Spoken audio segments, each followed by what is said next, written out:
The splinter caught my thumb just as I was finishing the final pass on the rocking chair's armrest. I sucked on it, tasted sawdust and blood, familiar enough. 2 weeks till Christmas, and I wanted this chair perfect for my grandson. The workshop was warm, space heater glowing orange in the corner, and the radio was playing some old Johnny Cash song low enough to think by. Outside, the temperature was dropping fast, maybe 28 degrees, and the wind rattled the garage door like it wanted in. I examined my hands in the light. 68 years old, spotted and calloused, arthritis making the knuckles swell, but still capable, still useful. "Tom, dinner!" Karen's voice cut through from the house. Something about her tone made me look up, too bright, nervous, like she'd been rehearsing. I wiped my hands on an old rag and headed for the door. The workshop light fell warm behind me. The house lights glowed ahead. Karen's silhouette paced in the kitchen window. I figured it was about Christmas plans. I was half right.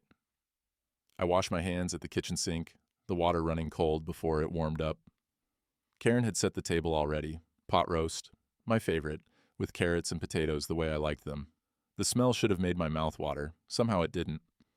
She sat down across from me, smoothing her napkin in her lap. I noticed she wasn't eating, just pushing food around her plate. 35 years of marriage, you learn the signs. Something was coming. "So," she said, too casual, "I've been meaning to talk to you about Christmas." I cut into the roast. "Sure, what about it?" "Brad's going to join us for dinner." My fork stopped halfway to my mouth. Brad, her ex-husband, the man who'd left her 30 years ago for some 22-year-old from his office. "Brad," I repeated, just to make sure I'd heard right. "He reached out a few weeks ago." Karen's voice had that defensive edge, like I was already the problem. "He wants closure. He's changed, Tom. People change."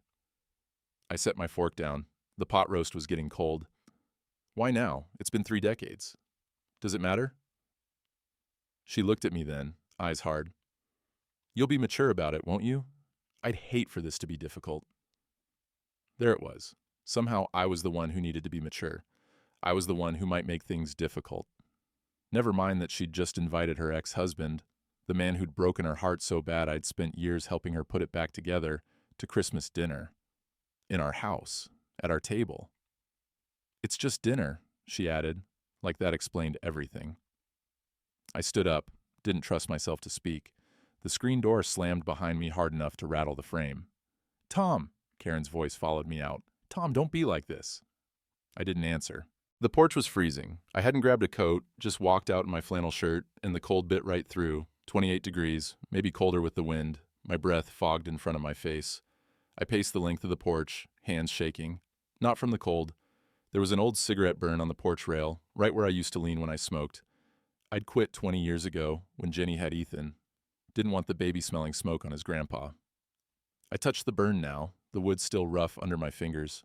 Maybe Karen was entitled to her feelings. Maybe she did need closure. I'd always tried to be understanding, the bigger man, keep the peace, but my hands wouldn't stop shaking. I stayed out there for an hour. The cold settled into my bones, made the arthritis ache. Through the kitchen window, I could see Karen's silhouette moving around, cleaning up. She never came outside, never came to talk.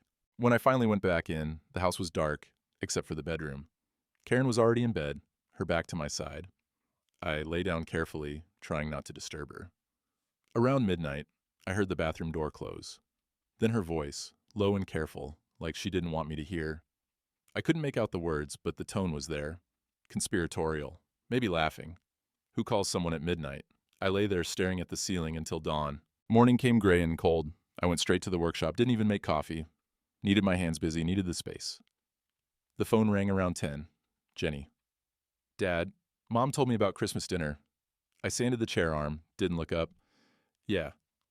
"Dad." Jenny's voice had that protective edge she'd gotten from her mother. Used to be she used it for Karen. Now I heard it for me. "This is weird. Why is Brad suddenly back?" "Your mother wants closure. Mom doesn't do anything without a reason." A pause. "Be careful, Dad." "I'm fine, Jenny. I can handle a dinner." I've been hearing talk around town. That made me stop sanding. "What kind of talk?" "Just people noticing things. Mom's been out a lot." "Errands," she says. Jenny sighed. "I'm coming over this weekend. Don't sign anything."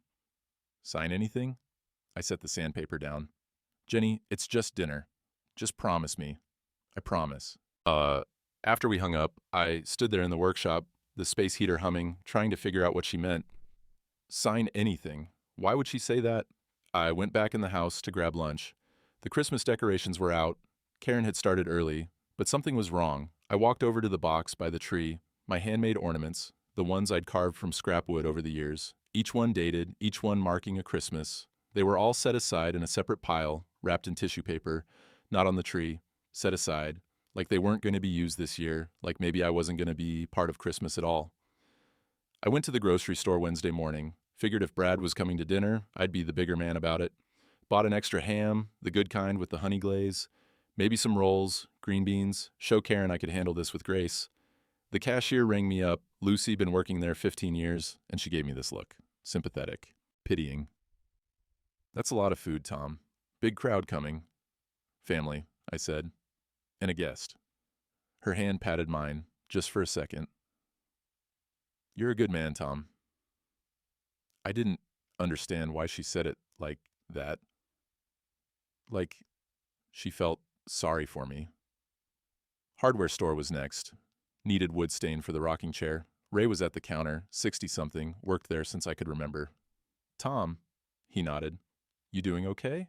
Fine. Why? Just heard Karen's been busy, out and about. He wouldn't meet my eyes. Folks talk, you know how it is. I picked up the wood stain. My hands were shaking again. I dropped the box of screws I'd grabbed. They scattered across the floor, little pieces of metal bouncing everywhere. I got down on my knees to pick them up, knees cracking loud enough for Ray to hear. He came around the counter, helped me up. I saw it in his face. Pity, everyone knew something I didn't. Driving home, I passed a BMW I didn't recognize. Black, expensive looking. Probably leased.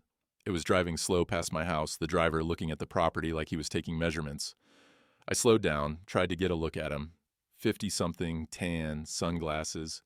The car sped up before I could pull alongside. When I got home, the BMW was gone. I found Earl shoveling my driveway the next morning. Hadn't asked him to. Just looked out the window, and there he was, his breath fogging in the cold, working steady. Earl was 73, Korean War vet, lived next door since before I'd even built this place. His wife died 10 years back. We didn't talk much, but we understood each other. Working class code. You help without asking. I waved thanks through the window. He nodded, kept shoveling. Later that week, I found a thermos of coffee on my porch rail, still hot. Earl's, I figured. He'd left it and gone back inside without knocking. Church Sunday was harder. I went alone. Karen said she had a headache, stayed home. I sat in our usual pew, felt the empty space beside me like a wound. After the service, Mabel cornered me by the coffee station. She was 70s, meant well, but loved gossip more than Jesus. Tom, honey, she leaned in, voice dripping concern. I saw Karen at Applebee's Thursday. I reached for a cookie. Didn't want to hear this. She was with a man. Mabel's eyes went wide. Looked real cozy. Two other women leaned in, waiting for my reaction. Old friend, I said. My face was burning. They're catching up. Well, Mabel touched my arm. They've been catching up 3 times this week. Just thought you should know. I made some excuse and headed for the truck. Sat in the cab, with my hands white-knuckled on the steering wheel. Everyone knew. Everyone was watching, whispering. I was the last one to figure it out. The fool husband who didn't see it coming. My phone buzzed. Text from Earl. Got more photos. Worse than before. Come by tonight. I stared at the message. Photos? What the hell did Earl have photos of? Evening came cold and dark. I knocked on Earl's door at 7, and he let me in without a word. His house was military neat. Always had been. His wife's photo still sat on the mantel, 10 years gone, and he hadn't moved it. Earl pulled up something on his tablet. Been keeping an eye on things, he said. That's what neighbors do. He turned the screen to me. Parking lot. Red roof in. 2 o'clock in the afternoon, according to the timestamp. Brad's BMW.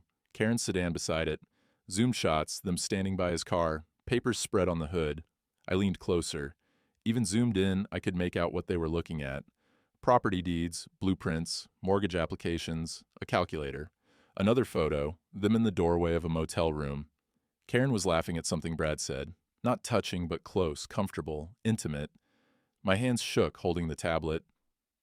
She told you she was Christmas shopping that day, Earl said quietly. I remember, you mentioned it. I nodded. Couldn't speak? More photos. Different day, same motel, more papers between them. One clear shot zoomed in on a document header. Reverse mortgage application. I expanded the image with my fingers. Saw my address typed out, 4782 Oak Ridge Lane. Earl, I said. My voice came out rough. How long you been watching? Since that BMW started showing up. He took the tablet back. My daughter tried to pull the same thing last year. Tried to get me into a nursing home, sell my house out from under me. I recognized the playbook. He pulled an envelope from his desk drawer, already opened. Found this in your mailbox yesterday. I'm sorry, Tom. I had to check.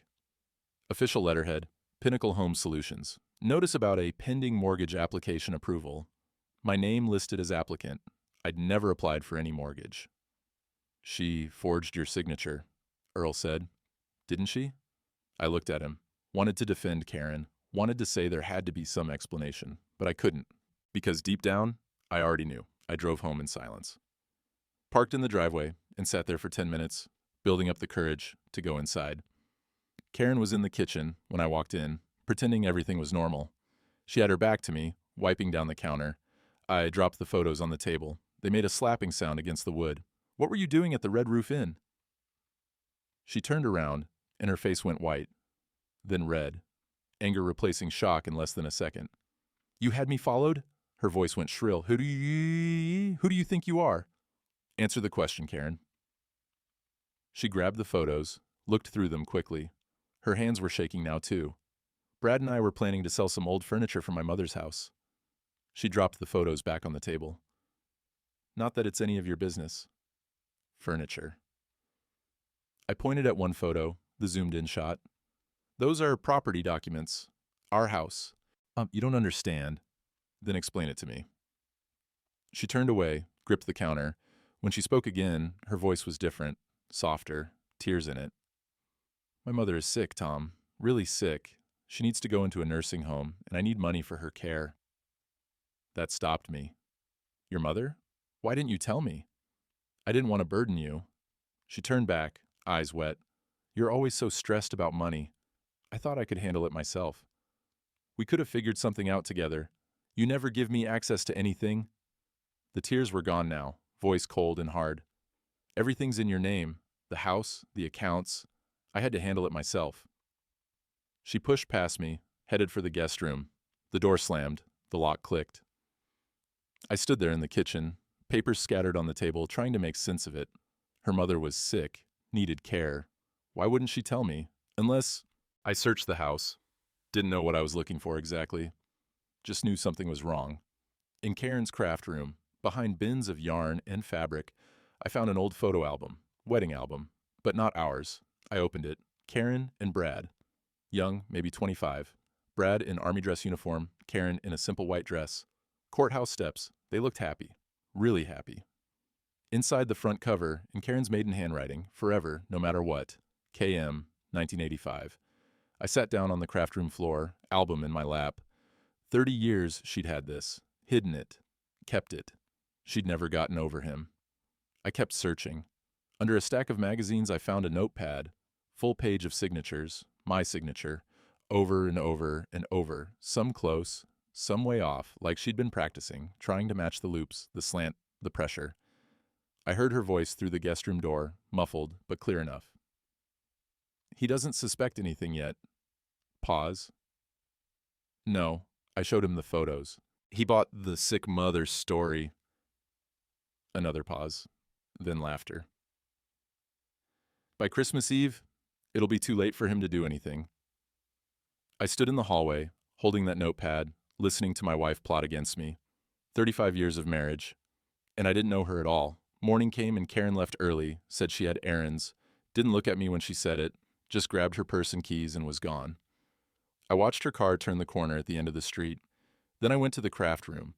I knew what I was looking for now, had that feeling in my gut, the kind you get right before you find something you wish you hadn't. The room smelled like lavender, Karen's candles, and dust, bins of fabric everywhere, yarn in every color, half-finished projects she'd started and abandoned over the years. The Christmas decorations were still stacked in the corner, that box with my carved ornaments set aside like they didn't belong anymore. I started with the obvious places. Drawers, closet shelf, under the sewing table. Nothing. Then I remembered. Karen hid things in plain sight. Always had. The wedding album had been behind the yarn bins. What else was hiding there? I moved the Christmas decoration box. Heavy. Full of old ornaments, lights that probably didn't work anymore, the fake snow she used to sprinkle on the mantel. Under the tissue paper and tinsel, I found it. Manila folder. Thick, official looking. My hands shook as I opened it. Reverse mortgage application. Pinnacle Home Solutions. Right there at the top. Property address, 4782 Oak Ridge Lane. My address. The house I'd built with my own hands, room by room, wire by wire, over 40 years. Applicant, Thomas James Bridger, my full legal name. Middle name I never used, only showed up on official documents. I looked at the signature line.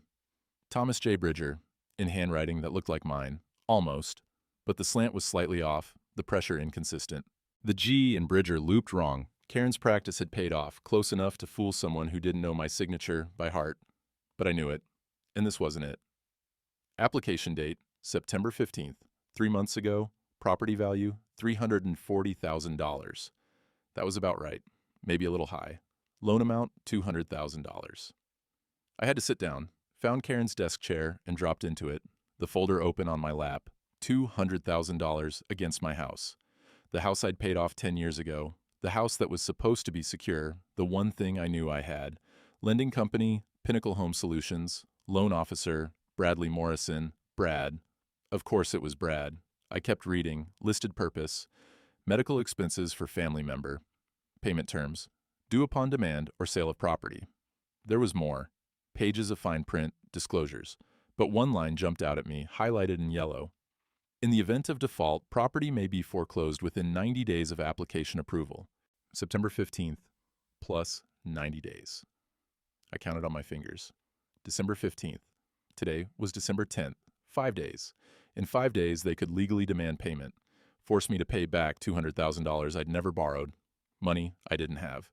And if I couldn't pay, and how could I, at 68 with a fixed income, they'd take the house.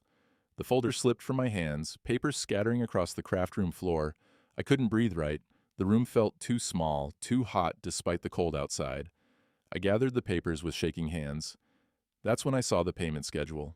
December 24th, Christmas Eve, listed as final payment deadline for initial period. 9 days after the foreclosure window opened, Brad was planning to show up to Christmas dinner with foreclosure papers in hand, serve them to me at my own table. In front of family, in front of my grandson, maximum humiliation. The phone rang, making me jump. Unknown number. I answered without thinking. Hello? Automated voice, cheerful and mechanical. This is Pinnacle Home Solutions. Your mortgage application has been approved. Please contact your loan officer to finalize paperwork and discuss payment options. Thank you. The line went dead. It was real. It was done. They'd approved a loan I never applied for, forged my name, and somehow made it legal. I called Jenny. My hands were shaking so bad I could barely dial. Dad? She answered on the second ring. What's wrong? Your grandmother. My voice came out rough. Did you know she's sick? Silence on the other end, long enough that I thought the call had dropped. Dad, what are you talking about? Your mother said Grandma's sick, needs money for a nursing home. That's why... I stopped. Couldn't finish. Dad? Jenny's voice went quiet. Careful. Grandma died 2 years ago, September 2022. We went to the funeral together. Don't you remember? The craft room tilted. I remembered now. Foggy, like it was underwater. Karen had handled everything. The arrangements, the service, the burial.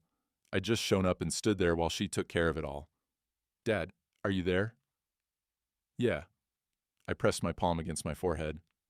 Yeah, I'm here. Why would Mom say Grandma's sick? What's going on? I told her. All of it. The motel photos, the forged mortgage, Brad's name on the documents, the Christmas dinner plan. Jenny didn't interrupt. When I finished, there was another long silence. Then, that bitch. Jenny. No. Her voice was hard now, cold. She forged your signature. She lied about her dead mother. She's stealing your house, Dad. Our house, the house where I grew up. 35 years, I said, for better or worse. She broke those vows, not you. I heard something slam on her end. Kick her out. Today. Right now. I can't. Why not? I didn't have an answer. Loyalty? Habit? Fear of being alone at 68? I'm documenting everything, Jenny said. Every lie she told, of every date, every detail. We're getting you a lawyer. I don't know if I can fight this. Then I'll fight for you, her voice cracked. She's not taking what you built. I won't let her. After we hung up, I sat there in the craft room, surrounded by Karen's things, holding proof of her betrayal. I opened my laptop, old thing, slow to start up, and searched. Reverse mortgage foreclosure elderly. The results made my stomach drop. Page after page of horror stories.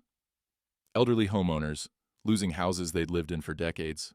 Predatory lending practices. Companies targeting vulnerable people who didn't understand what they were signing. At 68, no bank would give me a traditional mortgage. Not with my income, not at my age. They'd want proof I could pay it back for 30 years. I didn't have 30 years.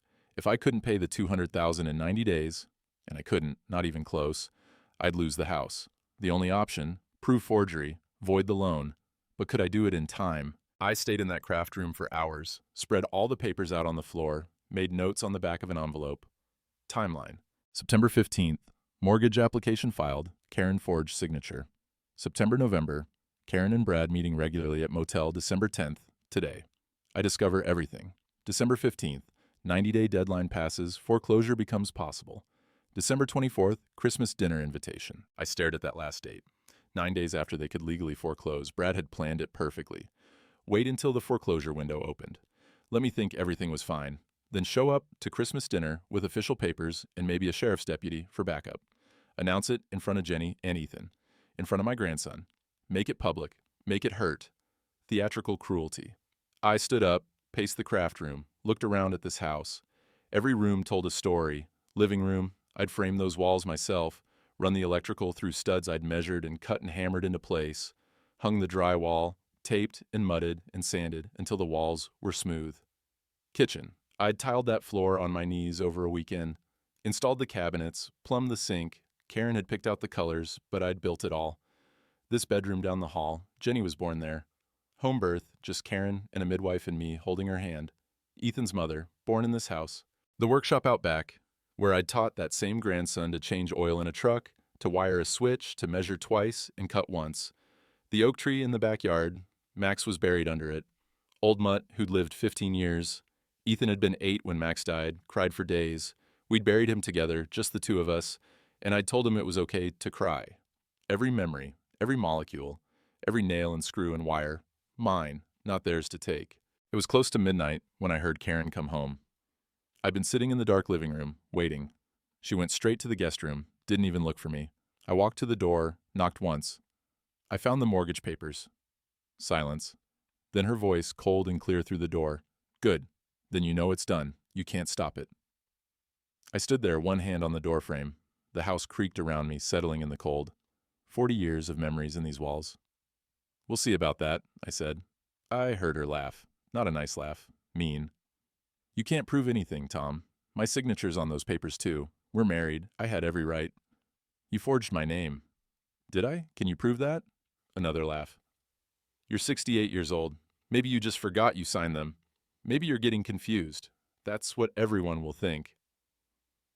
I pressed my forehead against the door. She was going to gaslight me, make everyone think I was losing it. Senile old man who couldn't remember what he'd signed. I'm not signing anything else, what I said. That's all. Not the foreclosure, not the sale, nothing. You won't have to. Karen's voice was sweet now, poisonous sweet. That's the beauty of it, Tom. Brad already has everything he needs. December 24th, he's coming to dinner just like I said. And he's bringing papers that'll make you leave, one way or another. This is my house. Not for long. I wanted to break down that door, wanted to drag her out and demand the truth, make her face what she'd done. Instead, I turned and walked away. Went to the workshop, turned on the space heater, sat in my father's old chair, the one I'd inherited when he died, and stared at nothing. 5 days until they could legally foreclose, 14 days until Christmas dinner. I looked at my hands, 68 years old, arthritic, tired, but still capable, still useful. Karen thought I'd just roll over, thought I was too old, too beaten down, too loyal to fight back. Maybe she was right, or maybe she'd underestimated what a man would do to keep what he'd built.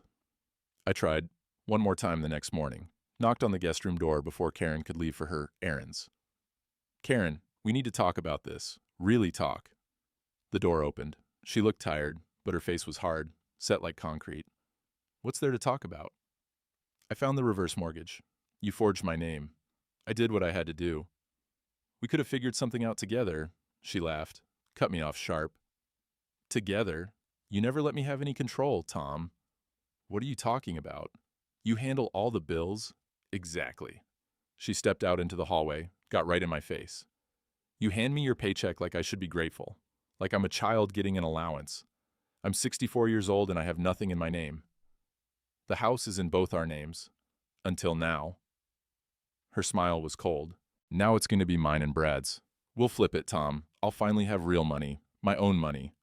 Flip it? The word came out choked. This is our home. It's your home. Your work. Oh. Your projects. Your museum. She pushed past me. I've just been living in it for 35 years. I built this for us. You built it for you. She turned back, voice rising. Everything's been for you. What about what I wanted? I stood there in the hallway, tried to find words. What did you want, Karen? Tell me. She looked at me then, really looked at me, and I saw something in her eyes I'd never seen before.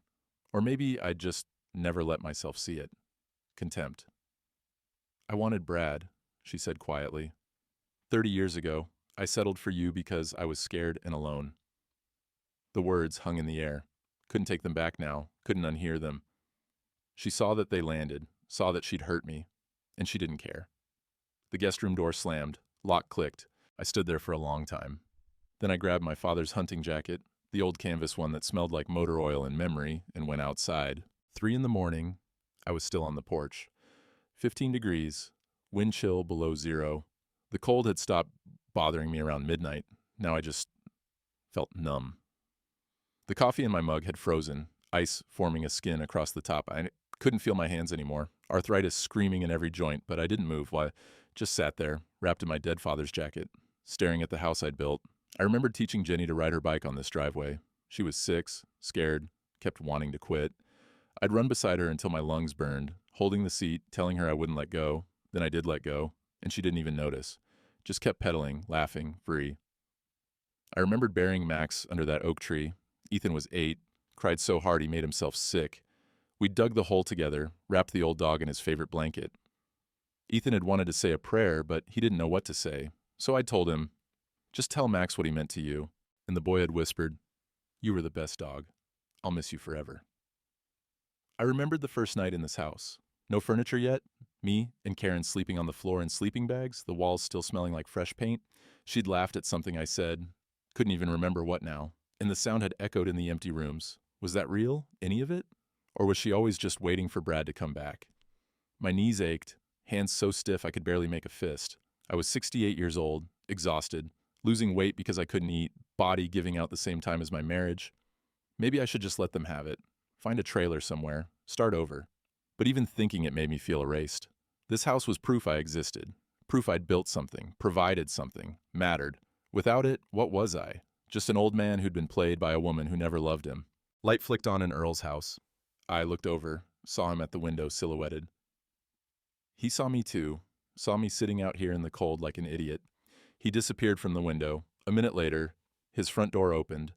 Earl came out in his coat, walked across his yard to my porch, didn't say anything, just sat down in the other chair. We sat there in silence. 5 minutes, 10, 2 old men in the freezing dark. Finally, Earl spoke. My nephew's a real estate lawyer. I didn't answer. Specializes in elder fraud. Sees this stuff all the time. Earl, I appreciate it, but you know what my daughter did last year? He turned to look at me. Tried to get me declared incompetent, said I couldn't take care of myself, wanted to put me in a home, sell my house. I'd heard rumors, never asked. Brad works for predatory lending, Earl continued. I looked him up. That's not a coincidence, Tom. Maybe I should just let it go, I said. My voice sounded dead even to me. Start over. You're 68. You got maybe 10, 20 good years if you're lucky. Earl's breath fogged in the cold.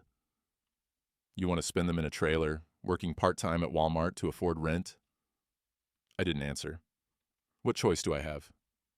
You fight. Not for her, for you. I looked at him. I'm tired, Earl. I'm so goddamn tired. I know, he nodded. But my nephew can help. At least talk to him. I wanted to say no. Wanted to just sit here in the cold until I stopped feeling anything, but Earl wasn't going to let me. You think Karen's tired? He asked. Brad? They've been planning this for months. They got energy to screw you. You got energy to stop them. I don't even know where to start. You start by calling my nephew. Earl stood, offered his hand. Then you stop sitting in the cold like you're already dead. I took his hand, let him pull me up. My knees cracked loud enough to hear. Come to my place tomorrow, Earl said. 2 o'clock. Marcus will be there. I nodded. Couldn't speak past the lump in my throat. Inside, Karen's guest room door was still closed. I looked at it, felt nothing. Not anger, not love, nothing. Something had shifted. I wasn't fighting for the marriage anymore. I was fighting for myself. Earl's house at 2 o'clock, and his nephew was already there. Marcus looked about 40, sharp in a suit, but with kind eyes, working-class accent, the kind of lawyer who'd clawed his way up. Uncle Earl tells me you've got a problem, Marcus said, shaking my hand. We sat at Earl's kitchen table, spotless like everything in Earl's house, and I laid it out. Showed him the documents, the forged signature, Earl's photos from the motel. Marcus examined everything carefully. Took his time. When he finally looked up, his jaw was set. This is textbook elder financial abuse, he said. Class D felony in this state. But we're married, I said. Doesn't matter. Marriage doesn't give anyone the right to forge your signature and steal your identity. He tapped the mortgage application. Even if she claims she had permission, the deception itself is criminal. You never saw this document, never agreed to it. Can we stop the foreclosure? If we prove forgery before December 15th, yes, the loan will be void. Marcus pulled out a legal pad, started making notes. That's 5 days. We need to move fast. He outlined the strategy. File for an injunction to freeze the mortgage, get a handwriting expert to prove forgery, report Brad to the state licensing board, file a police report for fraud and identity theft. What evidence do we have? Marcus asked. I showed him the notepad with Karen's signature practice. Earl added his surveillance photos and logs of Brad's visits. This is good, Marcus said. Really good. But we need more to prove conspiracy. What about the phone calls? Busted asked. I've heard her talking to Brad, planning this. Did you record them? I shook my head. I wouldn't even know how. Marcus frowned, made another note. We'll work with what we have. The practice notepad is damning on its own. He explained the timeline. Handwriting expert tomorrow, injunction filed Friday, emergency hearing Monday. What about Christmas dinner? I asked. Brad's still planning to come. Marcus smiled. Not a nice smile. Let him come. By then, we'll have the injunction. You can serve him instead. For the first time in days, I felt something like hope. Next day, Jenny showed up at my house with her laptop and a stack of folders. Karen's car was gone. Another errand. I've been documenting everything, Jenny said, spreading papers across my kitchen table. Every lie Mom told, every inconsistency. She'd made a timeline. Karen's sick mother story started September 12th, 3 days before the mortgage application. The need for money appeared exactly when Brad reappeared. I pulled Grandma's death certificate, Jenny said, turning her laptop toward me. Died September 2022, not sick in 2024. Marcus arrived, reviewed Jenny's work. This is excellent. Shows clear pattern of deception. Jenny pulled up Brad's company website. Look at this. Pinnacle Home Solutions, specializing in helping elderly homeowners access equity. The photos showed smiling old couples. The testimonials were vague and probably fake. I found reviews, Jenny said, clicking through. Hidden fees, aggressive tactics, multiple complaints about exploitation. Marcus leaned in.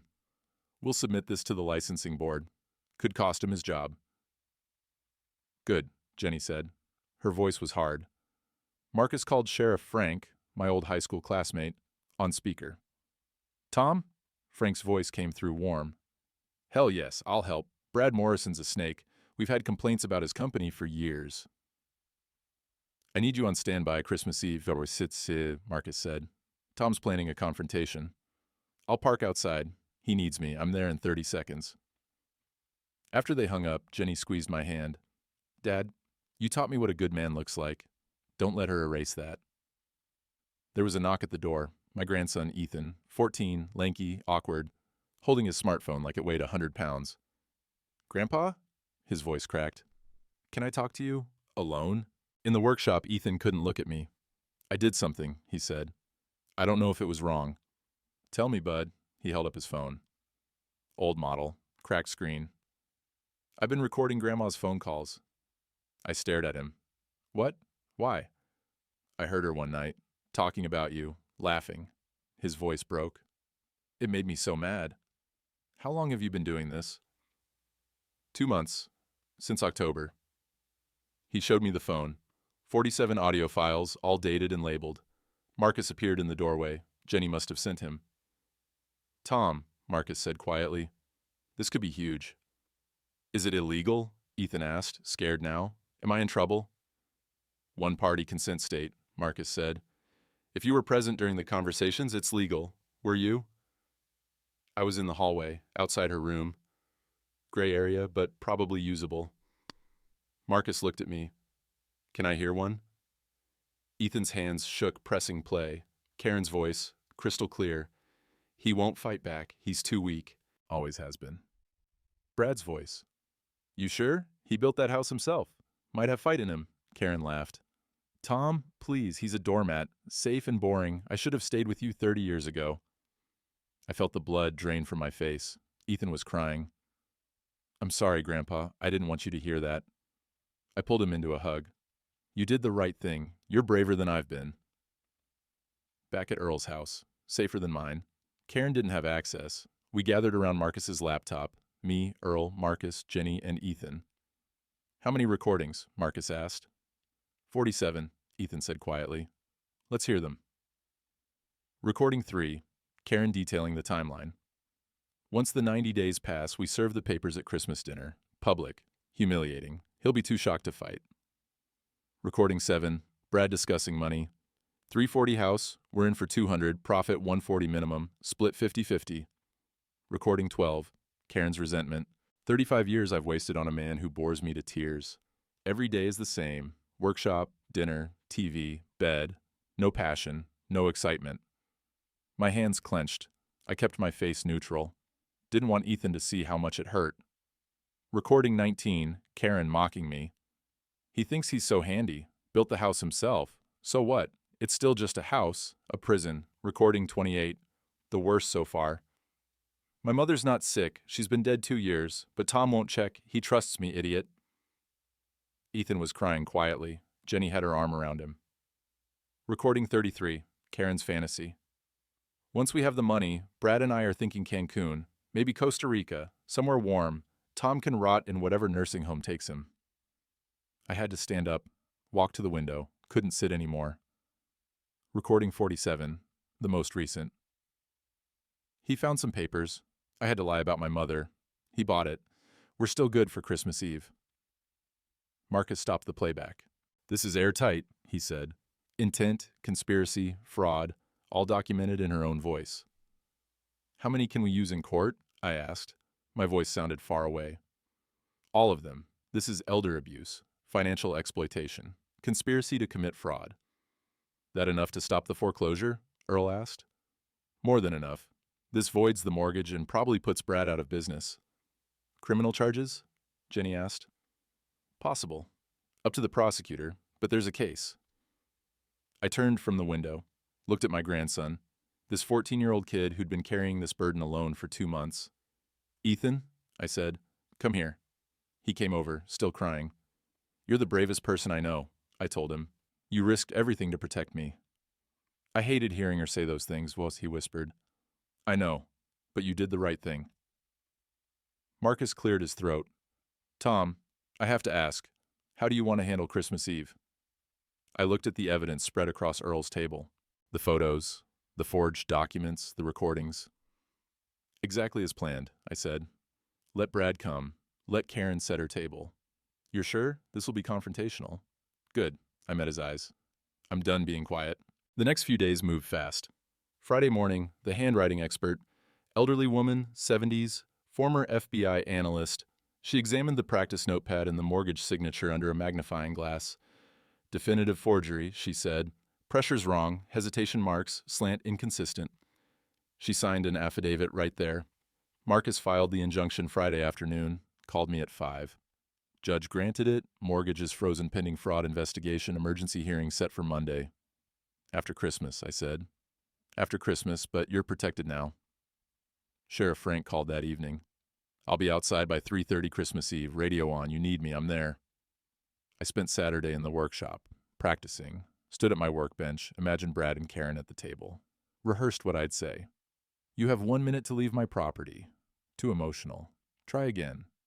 You have 1 minute to leave my property. Too weak. Again. You have 1 minute to leave my property. Cold, controlled, perfect. I loaded a folder with everything. Recordings on a USB drive and burned to a disk. Handwriting analysis. Injunction. Earl's photos. Labeled it Christmas dinner. Dark humor, the same way Karen might label party plans. That night, I slept better than I had in weeks. I was ready. Christmas Eve morning. Karen emerged from the guest room dressed nice. First words she'd spoken to me in days. Brad will be here at 4. Don't embarrass me. Wouldn't dream of it, I said. She missed the edge in my voice, went back to her room. I spent the afternoon in the workshop, checking my folder, making sure everything was in order. My phone buzzed. Marcus. Injunction filed. You're protected. Sheriff Frank. Outside by 3:30. You got this. Jenny. Love you, Dad. Give her hell. Ethan. You're my hero, Grandpa. At 3:45, I walked to the house. Through the window, I could see Karen setting the table. Good china. The expensive stuff we only use for special occasions. I counted place settings. 2. No place for me at my own table. Earl caught my eye from his window next door. Nodded. I nodded back. Inside, Karen was finishing up. Ham, sides, full Christmas meal. Smelled good. Used to be my favorite. You can eat in the workshop if you'd prefer, she said, not looking at me. Brad and I have business to discuss. I'll be staying, I said. Suit yourself. Just keep quiet. I sat on the couch, folder on my lap, waited. The clock ticked toward 4, 3:58, sound of a car in the driveway, expensive engine, door slam, footsteps on the porch. Karen checked herself in the mirror, smoothed her dress, knocked. She opened the door. Brad, so good to see you. He came in wearing cologne that filled the room, confident, swagger in every step, saw me on the couch, flicker of surprise. Tom, didn't expect you to join us. I stood, folder in hand. Wouldn't miss it. Brad handed Karen a bottle of wine. $200. Only the best for you. She giggled, touched his arm, that intimate touch that excluded me completely. They sat at the table. I stayed standing by the counter. Brad made small talk, his consulting business, new condo, recent trip to Aruba. Karen laughed at everything he said, leaned in close. They ate. I didn't join them. 20 minutes of pretending I wasn't there. Finally, Brad turned to me. Tom, why don't you sit? This concerns you? I'm comfortable here. He exchanged a look with Karen, that something's wrong with him look. Brad pulled a leather folder from his bag, official documents inside. So Tom, Karen and I have been discussing your property situation. Have you? The reverse mortgage came through, but at your age the terms are challenging. He spread papers on the table. Foreclosure notice. 30-day eviction. You can't refinance at 68 with your income. Best option is to sell now, Karen added. It's for the best, Tom. Too much house for one person. We've lined up a buyer, Brad said. $325. Quick close. After the loan payoff, you'll clear about $100,000. $100,000, I said. House is worth $340. Brad smiled, condescending. Real estate transactions have costs, fees, commissions. Whose commissions? Mine, primarily. I've done all the work here. Karen leaned forward. Tom, just sign. Stop making this difficult. Brad slid a paper across the table. Signature line highlighted. I didn't move. Tom, this isn't optional. Brad's voice hardened. The mortgage is due. You can't pay it. Sign the sale agreement. I set my coffee mug down, hands steady now, walked to my folder on the counter. Before I sign anything, I said, I've got some documents you should see. Brad's smile faltered. I opened the folder, pulled out the handwriting analysis. This is from a forensic expert, former FBI. I read aloud. Signature on mortgage application is not Thomas Bridger's. Definitive forgery. Slid it across the table. Karen's face drained of color. You can't prove, Brad started. There's more. I pulled out the practice notepad. Page after page of Karen trying to copy my signature. Found this in your craft room, Karen. You've been practicing. Tom, I can explain. I'm not done. Earl's surveillance photos next. Motel meetings, papers spread on cars, document close-ups with dates and timestamps. Brad's hand shook, picking them up. My neighbor's very observant, I said. You had us followed? Brad stood up. That's harassment. One-party consent state, perfectly legal. I pulled out the small recorder, set it on the table. This might interest you. Press play. Karen's voice filled the kitchen. He's too stupid to notice. Doormat. Pathetic. Karen lunged for it. I pulled it back. Let it continue. Once we get him out, flip for 340 easy. Boss, Tom can rot in a nursing home? Where did you get that? Brad demanded. 47 recordings, all admissible. My grandson was present. One-party consent. Karen found her voice. Tom, please, I didn't mean those things. I played another clip. My mother's not sick. She's been dead 2 years. Tom won't check. Idiot. Stopped the playback. Looked at Karen. Your mother. That was creative. Brad was on his feet now. This is entrapment. Sit down. Something in my voice made him stop. I'm not finished. He sat. I pulled out the injunction, official court seal. Filed Friday. Mortgage is frozen pending fraud investigation. Judge granted emergency hearing Monday. You'll both be called to testify. Brad went pale. My lawyer submitted divorce papers Friday too, citing fraud, elder abuse, alienation. Karen started crying. I looked at her. Really looked at her. You called me pathetic. Said you wasted 35 years. Wished I'd die alone. My voice was steady, cold. You don't get to cry now. Brad tried to recover. You can't enforce that injunction. I have connections. I walked to the door, opened it. Sheriff Frank stood there in full uniform. You have 1 minute to get off my property, I said. Or I have you arrested for trespassing and fraud, your choice. Brad grabbed his folder, tried to maintain dignity.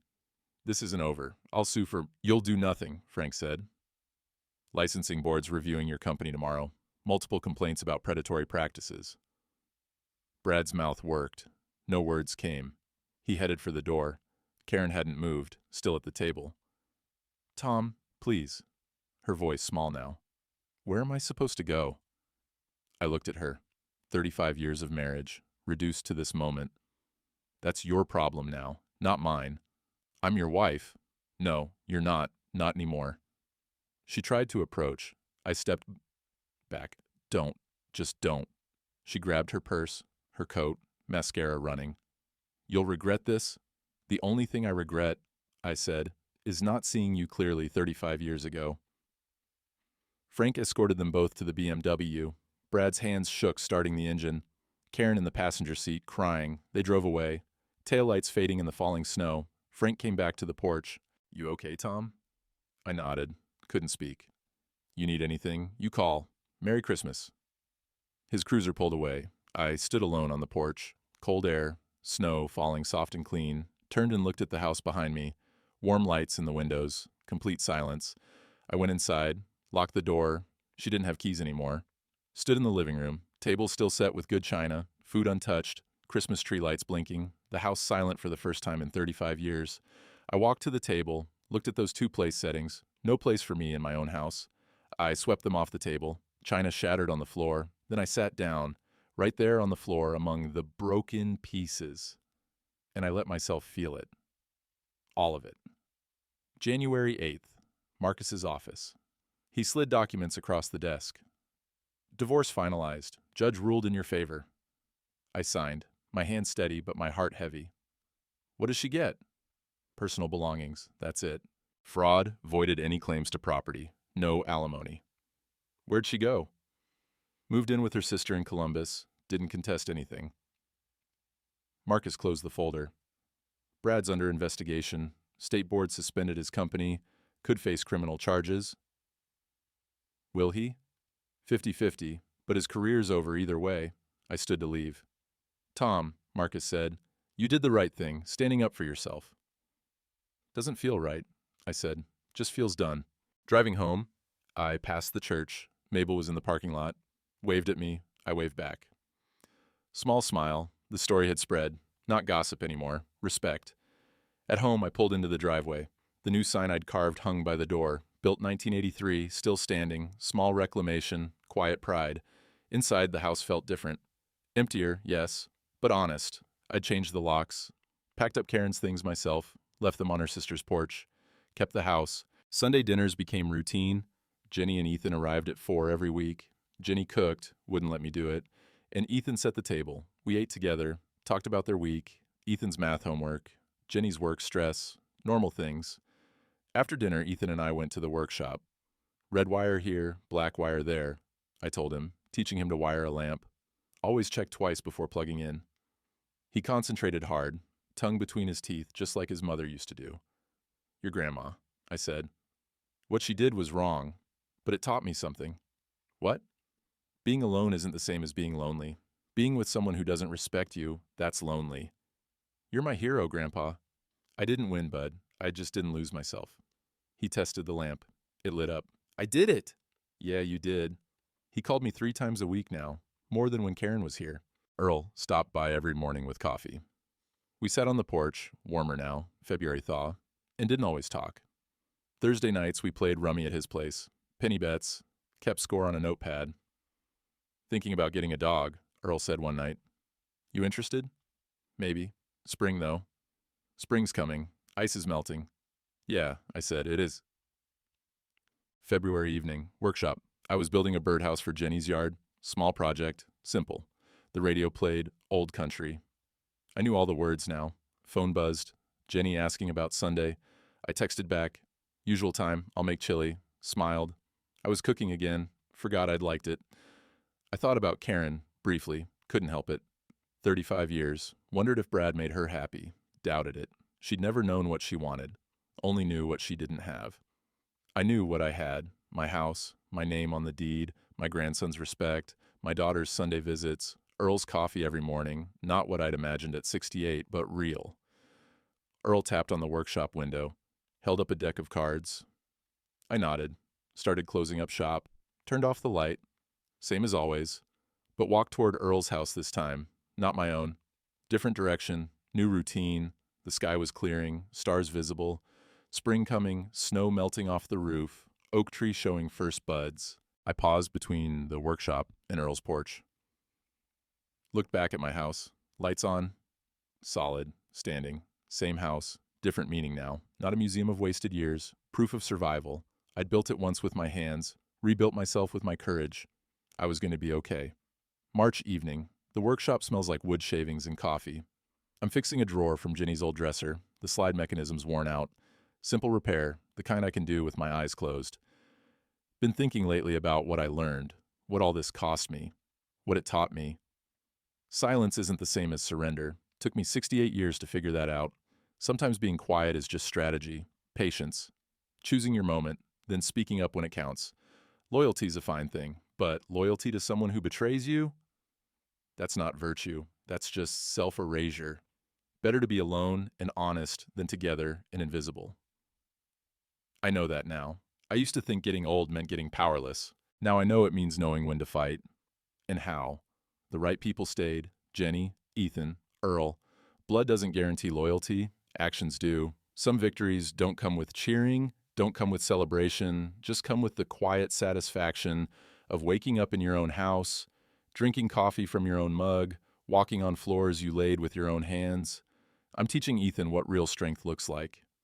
Not the loud kind, not the dominating kind, but the kind that knows how to set boundaries, how to demand respect, how to say no more and mean it. Lost my wife, found myself. This house is just wood and wire, but it's my wood and wire. 35 years weren't wasted if I learned who I am without her. I finish the drawer, run my hand over the smooth wood, satisfied, turn off the workshop light, walk toward the house. Earl waves from his porch. Chilly night tomorrow? Wouldn't miss it. The screen door opens. I fixed that creak last week. One more thing under my control. Inside, coffee's already brewing for morning. Ethan's bike leans in the garage. Sleepover weekend. Jenny's car in the driveway. She's staying late, watching TV with her old man. I hang my father's hunting jacket on the same hook it's been on for 40 years. Continuity, legacy, survival. Sit at my kitchen table. Used to feel too big. Now it feels right. Not erased, not beaten, still standing. Snow's melted. Spring's coming. buds on the oak tree where Max is buried. Maybe Earl's right about that dog. Maybe there's still time for new beginnings. Not romance, not grand adventures, just honest days. I sip my coffee, look around my kitchen, my house, my life. The kind of victory that doesn't make noise. Just endures.